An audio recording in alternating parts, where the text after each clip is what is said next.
si Rajumala Bernard Pantaleon, 20 years na sa DXDC Armin Davao. Nagsugod ko 1996 as field reporter hangtod nahimong angkulman.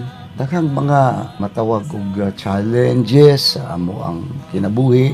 In short, kailangan lang nimo diri ang katong malahutayon nga pagpaningkamot, pagtugon sa unsa mang assignment o tahas nga ihatag sa imong trabaho isip reporter hangtod na nahimong angkulman o nahimo nga news director dinhi sa DXDC Armin Davao. Daghang mga pagsulay sa mo ang panrabaho dinhi sa DXDC Armin Davao.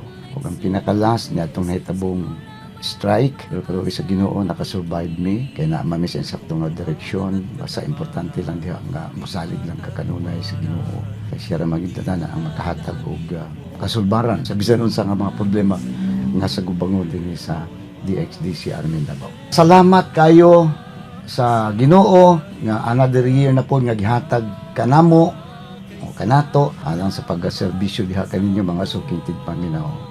Kaya kung wala po mi karon siguro di mi kabot ang 63rd anniversary.